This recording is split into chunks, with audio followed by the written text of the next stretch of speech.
शीला जैन, राजीव जैन, बिट्टू, ज्योति जैन, भूपेंद्र जैन, रचिल जैन, सुनील जैन, शिल्पा जैन, पंकज जैन, वंदना जैन, प्रियांश जैन, श्रियांश जैन, प्रियल जैन, अंशित जैन, अविरल जैन, विधि Jain, Arnav Jain, Riddhi Jain, F1U 114-115 Pitampura. Shri Arun Jain, Shrimati Rekha Jain, DU 28 Pitampura. Shri Suresh Chand Jain, Shrimati Shanti Devi Jain, Shri Sanjay Jain, Shrimati सपना Jain, Shri Naresh Jain, Shrimati Meenu Jain, Namit Jain, Paras Jain, DU 97 Pitampura. Shri Rajesh Jain चावल वाले, श्रीमती पुष्पा जैन, श्री अनुज जैन, श्रीमती तमन्ना जैन, श्री अमन जैन, श्रीमती मेघा जैन, FD 29 पीतमपुरा। श्रीमती बिरमा देवी जैन, धर्मपत्नी स्वर्गीय Shri Lalchand Jain, Shri Sunil Jain, Shrimati Kusum Jain, Shri Saurabh Jain, Shrimati Sonal Jain, Shri Mayank Jain, Shrimati Divya Jain, master Vihaan Jain, baby Maysha Jain, DU 43 Pitampura. Shri Hemchand Jain परिवार, Shri Pradeep Jain, Shrimati Ruma Jain, Shri Rajat Jain, Shrimati Anshu Jain, master Hridyansh Jain, FU 8 Pitampura. Shri Anil Kumar Jain, Shrimati Rekha Jain, Shri Kartik Jain, Shri Kunal Jain, F1U 137 Pitampura. Shri Santosh Jain, Shri Sanjay Jain, Shrimati Kavita Jain, कुमारी श्रावी जैन, श्री रजत जैन, DU 49 पीतमपुरा। श्री प्रकाश चंद जैन, श्रीमती चंद्रकांता जैन, श्री पंकज जैन, श्रीमती नीलम जैन, श्री सुशांत जैन, श्री दिव्यांश जैन, CU 76 पीतमपुरा। जय श्री ओम नमः सिद्धेभ्यः, जय श्री महावीराय नमः, जय श्री परम्पराचार्य गुरुवे नमः, जय श्री उमा स्वामी गुरुवे नमः, जय श्री शांति सागर गुरुवे नमः, जय श्री विद्यानंद गुरुवे नमः। मोक्ष मार्गस्य नेतारं भेतारं कर्म भूभृतां ज्ञातारं विश्वतत्त्वानां वन्दे तद्गुणलब्धये।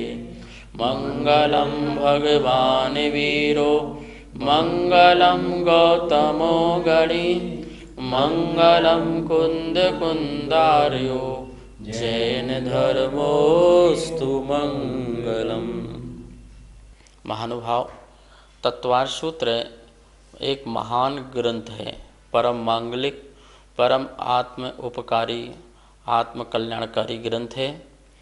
आचार्य कुंद कुंद के पट्ट शिष्य आचार्य उमा स्वामी द्वारा विक्रम की प्रथम शताब्दी में यह ग्रंथ लिखा गया, जिसकी शैली सूत्रात्मक है और जिसकी भाषा संस्कृत है। 10 अध्यायों में यह विभाजित है, 7 तत्वों का जिसमें अच्छी तरह से विशद रूप से वर्णन है। हम सभी लोग दूसरा अध्याय पढ़ रहे थे और दूसरे अध्याय का प्रथम सूत्र, जिसको अपन असाधारण भाव जीव के पढ़ रहे थे। जीवस्य स्वतत्वम, जीव का जो स्वतत्व है, जो स्वपरिणाम है, भाव है, जो जीव में ही पाए जाते हैं, अजीव में नहीं, ऐसे भावों को अपन यहाँ पर पढ़ रहे थे। वो 5 प्रकार के भाव थे: औपसमिक भाव, छायिक भाव, छायोपसमिक भाव, औदयिक भाव और पारिणामिक भाव। इस प्रकार से 5 प्रकार के अपन ने ये भाव पढ़े।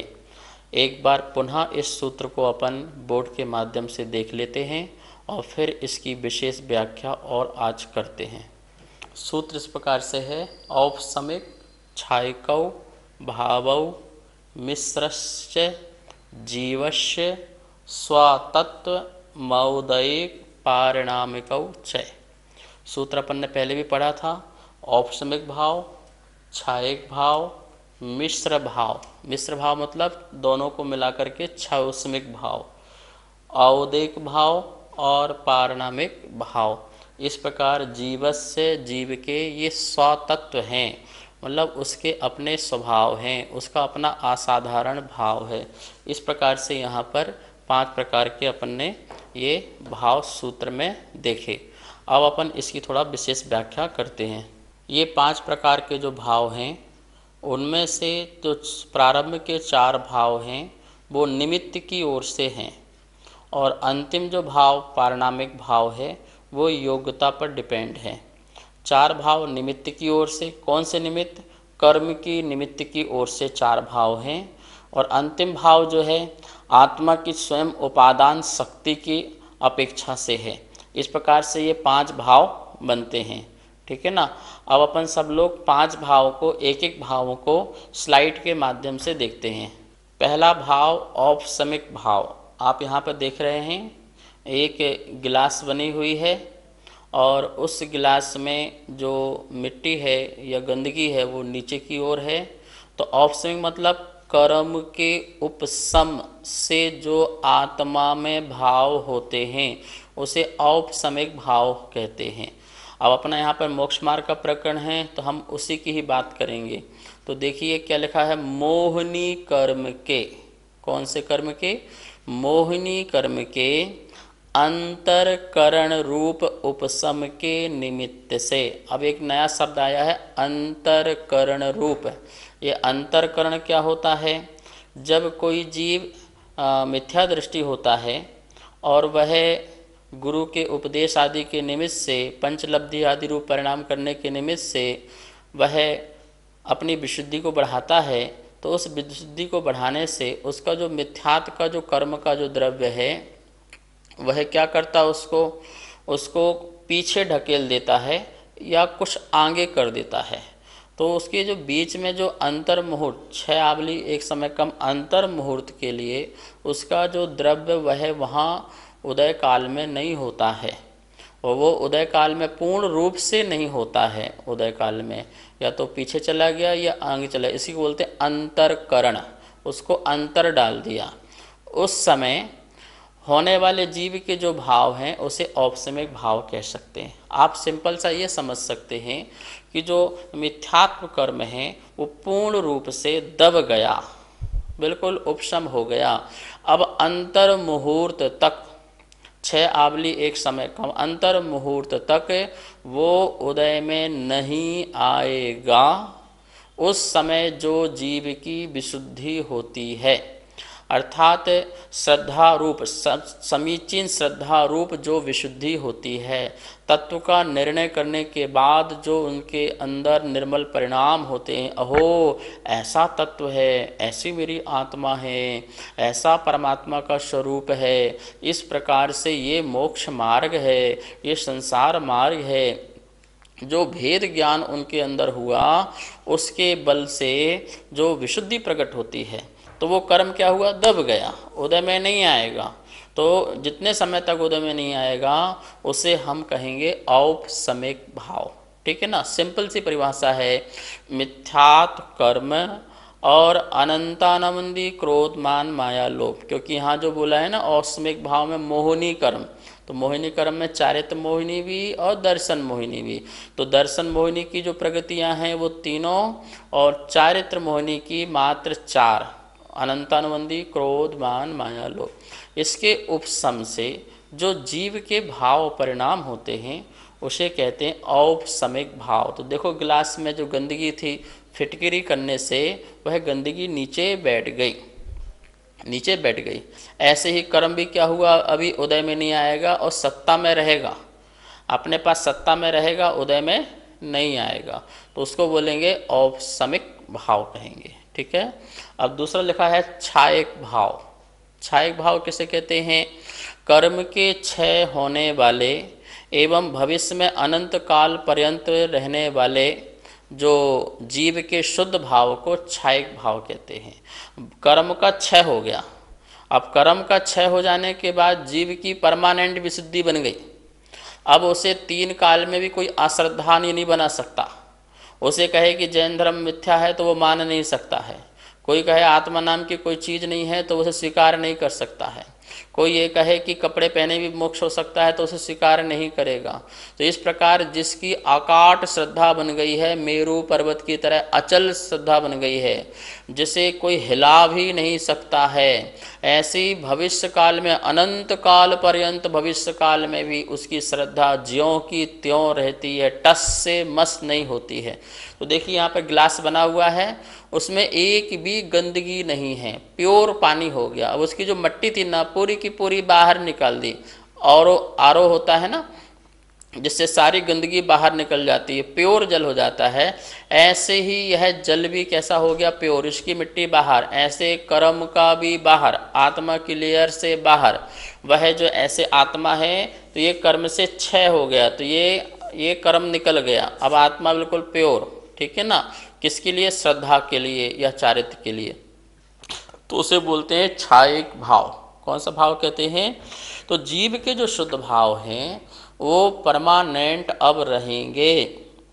जब तक वो संसार में है तब भी शुद्ध भाव रहेंगे, और उसका मोक्ष हो जाएगा तो अनंत काल तक भी शुद्ध भाव बने रहेंगे।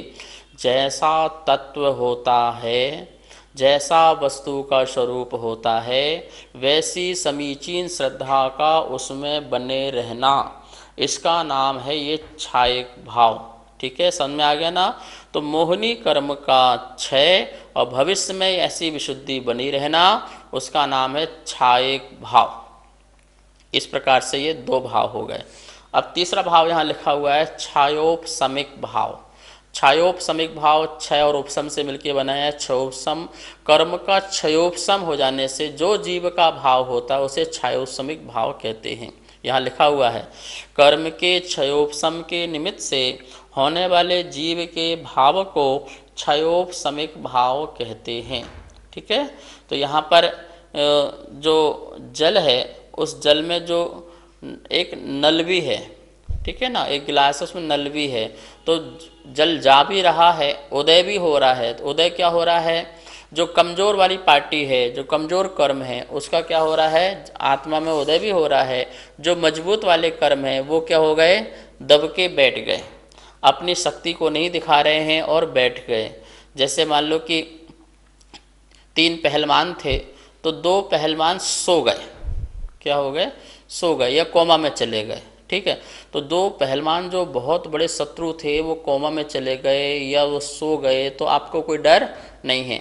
लेकिन एक जो पहलवान है वो आपसे मिलता जुलता है, बोले आप चिंता मत करो, हम आपका कुछ भी बिगाड़ेंगे नहीं, तो वो जाग भी रहा है तो आपको कोई डर नहीं है। क्यों, क्योंकि उससे आपकी बातचीत हो चुकी है और वो आपको परेशान भी नहीं करेगा।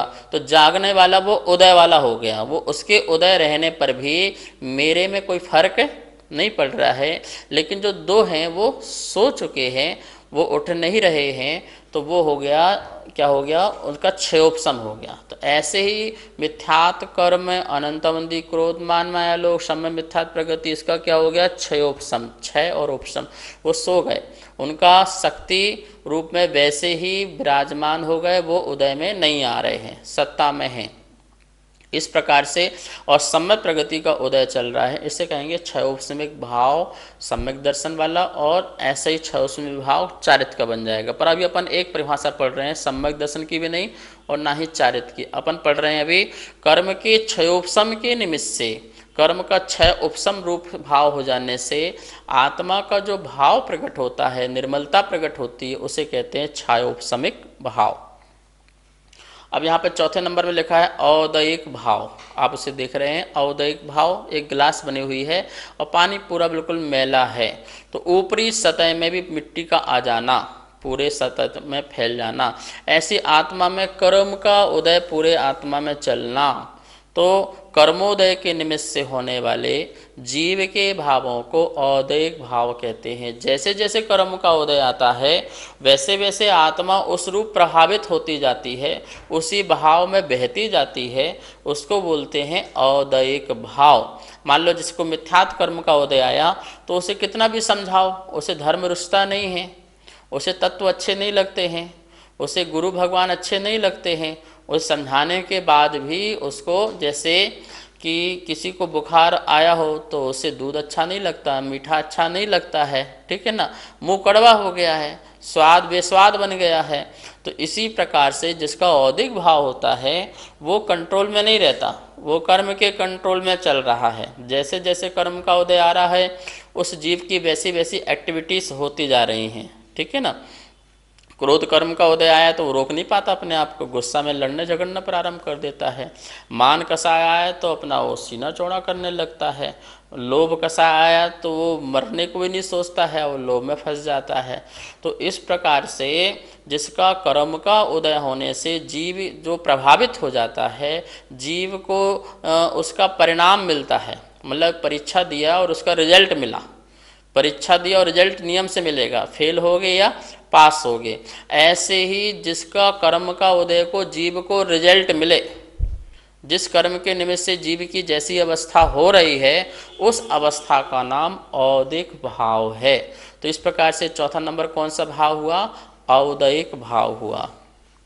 पांचवा नंबर का जो भाव है वो निज उपादान की शक्ति का जो भाव है उसे पारिणामिक भाव कहते हैं। यहाँ क्या लिखा है? पूर्णतः कर्म निरपेक्ष, अर्थात प्रारंभ में अपने जो चार पढ़े उसमें क्या हुआ, कहीं कर्म का उदय हो रहा है, कहीं कर्म का क्षय हो रहा है, कहीं कर्म का क्षयोपशम हो रहा है, कहीं कर्म का उपशम हो रहा है। लेकिन यहाँ पर क्या बोल रहे हैं? पूर्ण निरपेक्ष, कर्म निरपेक्ष, जहाँ कहीं कर्म का उदय नहीं, उपशम नहीं, क्षय नहीं और क्षयोपशम नहीं। तो ऐसे जो जीव के परिणाम होते हैं उस परिणाम को पारिणामिक भाव कहते हैं। शुद्ध प्योर पानी है, ना उसमें कोई गंदगी है, ना मल है, कुछ भी नहीं है। इस प्रकार का जो भाव है वो पारिणामिक भाव कहलाता है। इस प्रकार से 5 भाव अपन ने यहाँ पर देखे। नमोस्तु महाराज। गुरुदेव, आपने जो ये 5 भाव बताए इनका क्रम इसी प्रकार क्यों है? 5 प्रकार के अपन ने जो भाव पढ़े हैं, सूत्र में आचार्य उमा स्वामी ने क्रम से ऐसे जो भाव रखे हैं, जैसे पहला औपसमिक, दूसरा क्षयिक, तीसरा क्षयोपशमिक, चौथा औदयिक और 5वां पारिणामिक, ये 5 ऐसे क्रम रखे हैं। तो इसका भी अपना एक वैज्ञानिक है, बहुत ही साइंटिफिक है कि ऐसे 5 नाम क्यों रखे, इस प्रकार से क्रम से इसको आगे पीछे क्यों नहीं किए। तो पहला रखा है औपसमिक। धर्म की शुरुआत जो होती है सबसे पहले औपसमिक भाव से होती है। मोक्ष मार्ग की यदि प्रथम शुरुआत यदि कोई है तो वो कौन सा भाव है? औपसमिक भाव। अनादि मिथ्या दृष्टि जो जीव है संसार में अनादि काल से भ्रमण कर रहा है, उसे आज तक कोई सम्यक उपदेश नहीं मिला, उसे आज तक कोई सम्यक तत्व की ज्ञान की बातें नहीं मिली। ऐसा अनादि मिथ्या दृष्टि जीव जो संसार में ही परिभ्रमण कर रहा है, कभी 1 इंद्रिय, कभी 2 इंद्रिय, कभी 3 इंद्रिय, 4 इंद्रिय, 5 इंद्रिय, मनुष्य भी हो गया, देव भी हो गया, नारकी भी हो गया, त्रिंच भी हो गया, और ऐसे ना जाने कितने भाव, अनंतानंत भाव धारण कर लिया, लेकिन आज तक उसको सम्यक्त की प्राप्ति नहीं हुई, सच्चे श्रद्धान प्रकट नहीं हुआ, सच्चा धर्म नहीं मिला, उसे सच्चा कुल नहीं मिला, और कुल मिल भी गया हो तो उसे धर्म नहीं मिला। तो इस प्रकार से जो अनादि मिथ्या दृष्टि जीव है, सर्वप्रथम यदि उसे गुरु की देशना जो मिलती है, जिसके प्रभाव से वह जो है समीचीन तत्व को जानता है, समझता है और आदिगमज सम्यक दर्शन को प्रकट करता है, तो वो औपसमिक सम्यक दर्शन, सबसे पहले कोई सम्यक दर्शन प्रकट होता है तो कौन सा होता है? औपसमिक सम्यक दर्शन। इसलिए सबसे पहले सूत्र में औपसमिक शब्द को पहले रखा है। धर्म की शुरुआत, जैसे आपने सुना और उस समय आपका वो कर्म दब गया, बिल्कुल दब गया, ठीक है ना। तो जो कर्म दब गया, जैसे देखो अपन पानी गंदा है तो पानी गंदगी पहले नीचे बैठाएंगे, नीचे बैठा करके पानी को फिर साफ वाले पानी को बाहर निकालेंगे। सबसे पहले काम ये होगा ना, गंदगी नीचे बैठाओ फिर पानी को साफ को बाहर निकालो। तो जो अपने गंदगी नीचे बिठाई है, सबसे पहला काम ये हुआ।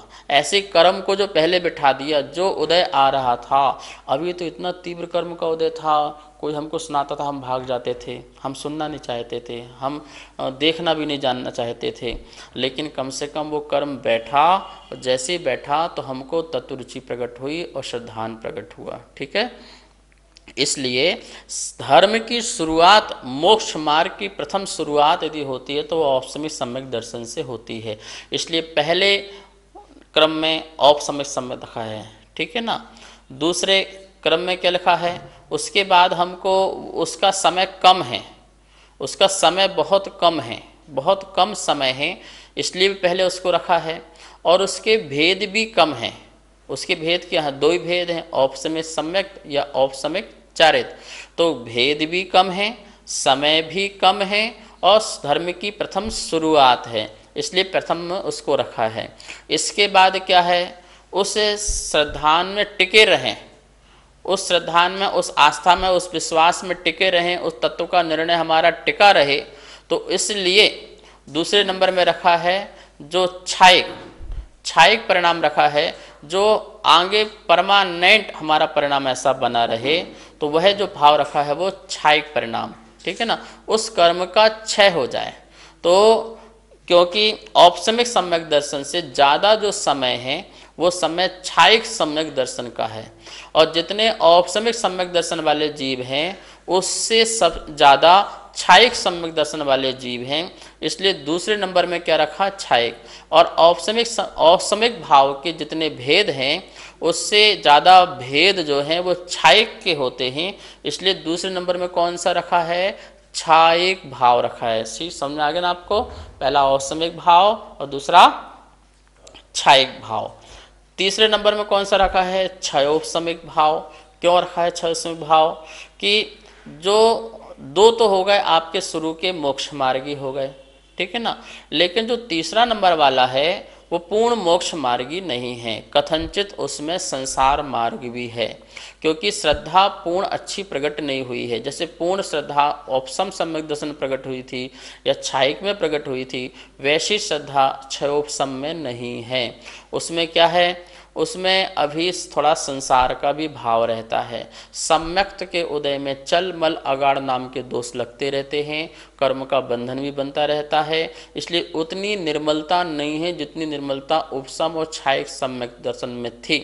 इसलिए तीसरा जो है वो थोड़ा कथनचित संसार मार्ग का भी है, इसलिए उसको तीसरे नंबर में रखा। और इसके अलावा छायिक सम्यक से ज़्यादा जीवों की संख्या क्षयोपसम सम्यक दर्शन वालों की है, सबसे कम औपसमिक वालों की, उससे ज़्यादा छायिक वालों की, और छायिक से भी ज़्यादा जीव की संख्या है तो वो क्षयोपसमिक वालों की है, इसलिए उसको तीसरे नंबर में रखा। उपसम के जितने भेद से उससे ज़्यादा भेद छायिक के हैं, छायिक से भी ज़्यादा भेद क्षयोपसमिक वालों के हैं, तो इसलिए भेद की अपेक्षा भी वहाँ रखा।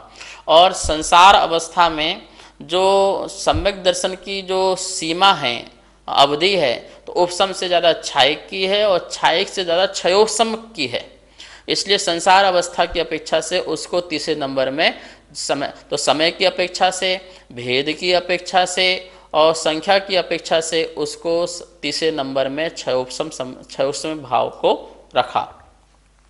अब जो चौथा नंबर का है उसे क्यों रखा चौथा नंबर में औदिक भाव को, तो इसमें भी वही व्यवस्था है।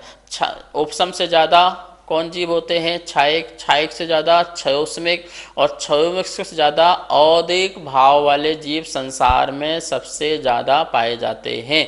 तो चौथे नंबर में वो औपसमिक भाव के भेद से ज़्यादा छायिक के भाव हैं, भेद हैं, और छायिक भाव के भेद से ज़्यादा क्षयोपसमिक भाव के भेद हैं, और उससे भी ज़्यादा भेद किसके हैं, औदिक भाव के हैं। जैसे आप अभी सूत्र पढ़ेंगे दूसरा नंबर, तो उसमें औपसमिक के 2 भाव आएंगे, ठीक है, छायिक के 9 भेद आएंगे, और क्षयोपसम के 18 भेद आएंगे, और औदिक के 21 भेद आएंगे, तो भेद भी ज़्यादा हो गया। तो इस भेद के क्रम में चौथा नंबर उसका आता है। समय भी ज़्यादा है तो समय ज़्यादा आने के कारण उसका भाव आता है, और संख्या, जीवों की संख्या भी ज़्यादा है तो इसलिए उसका चौथा नंबर आता है। और ये औदय भाव के पहले जो क्षयोपसमिक है उससे उसका कनेक्शन है, क्या है, कनेक्शन भी है। क्यों कनेक्शन है कि क्षयोपसम में सिर्फ कर्म का क्षय उपसम नहीं होता, कर्म का उसमें उदय भी होता है, इसलिए औदिक भाव क्षयोपसम को भी थोड़ा बहुत सपोर्ट कर रहा है, इसलिए उसको उसके पास रखा, ठीक है ना। अब देखिए जो 5वां नंबर जो है वो पारिणामिक भाव है। पारिणामिक भाव क्या कहता है कि ये चारों चीज़ मुझ में नहीं है। तो कहाँ से स्टार्ट करेंगे पारिणामिक भाव का, पीछे से, कि कर्म का उदय भी नहीं है, कर्म का क्षयोपसम भी नहीं है, कर्म का छायक भी नहीं है और कर्म का उपशम भी नहीं है, चारों नहीं है। कर्म का उदय नहीं है, क्षयोपशम नहीं है, क्षय नहीं है, और जहाँ पर उपशम परिणाम भी नहीं है। तो चारों परिणाम जिसमें नहीं पाए जाते हैं वो पारिणामिक, मतलब पूर्णतः इन चार के अभाव हो जाने के कारण ही जीव का जो शुद्ध परिणाम है, स्वाभाविक परिणाम है, उपादान शक्ति जो चैतन्य की है, वह पारिणामिक भाव कहलाता है। इसलिए 5वें नंबर में उसको रखा। इस प्रकार से पांचों भावों का ये क्रम है। नमोस्तु गुरुदेव। ये चारों भाव स्वभाव भी हैं और प्रभाव भी हैं, ऐसे कैसे? आचार्य कुंद ने समय सार, नियम सार, प्रवचन सार आदि ग्रंथों में ये शुरू के जो चार भाव हैं, औपसमिक, छायक, छायोसमिक, औदिक, इन्हें प्रभाव भी कहा है। क्यों? क्योंकि कर्म के निमित्त से हैं। और आचार्य उनके शिष्य जो हैं उमा स्वामी उसे स्वभाव कह रहे हैं। वो इसलिए कह रहे हैं दोनों में अंतर है। पर को दोष नहीं देना है, कर्म को दोष नहीं देना है, तब तो ये मेरे स्वभाव हैं, ठीक है। वहाँ अपन को पारिणामिक भाव रखना है। और जहाँ पर हमें सामायिक साधना आदि करना है तो उस समय हमारे लिए ये प्रभाव हैं। कैसे हैं ये? हमको सामायिक में रहना है, साधना में रहना है, तो हमारे लिए ये प्रभाव हैं। और जब हमें किसी को दोष देने ही नहीं है कि हम कर्म के उदय से ऐसे हमारे भाव हो रहे हैं, ऐसा भाव हो रहा है, हम उस समय क्या करेंगे? उस समय उनको अपन को स्वभाव मानना कि नहीं ये हमारे ही भाव हैं। इसलिए उमा स्वामी उनके शिष्य इनको अपने भाव कह रहे हैं। और वहाँ पर आचार्य कुंद स्वामी कह रहे हैं अपनी सामायिक साधना और त्रैकालिक पारिणामिक भाव में, ज्ञायक भाव में अपना लक्ष्य रखने से ये मेरे पर भाव हैं। क्योंकि पर के भाव से उत्पन्न होने वाले भाव मेरे भाव त्रैकालिक नहीं हो सकते हैं, इसलिए वहाँ पर उनको परभाव कहा है। यही स्वभाव और परभाव में अंतर है। इस प्रकार से हम सभी लोगों ने पांचों प्रकार के भावों को पढ़ा और इनके बारे में और कुछ भी विशेषता होगी तो इसे अपन और आगे देखेंगे। अब हम सभी लोग जनवाणी स्तुति करते हैं। जावाणी के ज्ञान से सूझे लोकालो, सो वाणी मस्तक धरूं सदा देत हो धोख। हे जिनवाणी भारती तो हे जपो दिन रेन, जो तेरा सरना धरे सो पावे सुख चैन। सभी को बहुत बहुत मंगल आशीर्वाद। सुनीत जैन, नीरज जैन, विभोर जैन, इति जैन, सर्वांग जैन, चारू जैन, गौरव जैन, दर्श जैन, अनिकांत जैन, कोकिला जैन, कनिका जैन, गौरव जैन, अर्घ्य जैन, नितिका जैन, मयूर जैन, पर्व जैन, अदिति जैन, सामवेद, तिलका देवी जैन, मनोज जैन, उषा जैन, सुनीत जैन, नीरज जैन, अनिकांत जैन, कोकिला जैन, राजीव जैन, वंदना जैन, राजीव जैन, वंदना जैन, वरुण जैन, पूजा जैन, वाणी जैन, श्रीमती कमलेश जैन, धर्मपत्नी स्वर्गीय श्री श्रीपाल जैन, परिवार QU 149C पीतमपुरा दिल्ली, श्रीमती आशा जैन, धर्मपत्नी श्री सुखमाल चंद जैन, चावल वाले, श्री रवि जैन, श्रीमती डिम्पल जैन, श्री अमित जैन, श्रीमती मीतू जैन, श्रेय जैन, अर्पित जैन, कनिका जैन, आदित्य जैन, FU 71 पीतमपुरा दिल्ली, श्रीमती केला जैन, श्री जगदीश राय जैन, श्रीमती उषा जैन,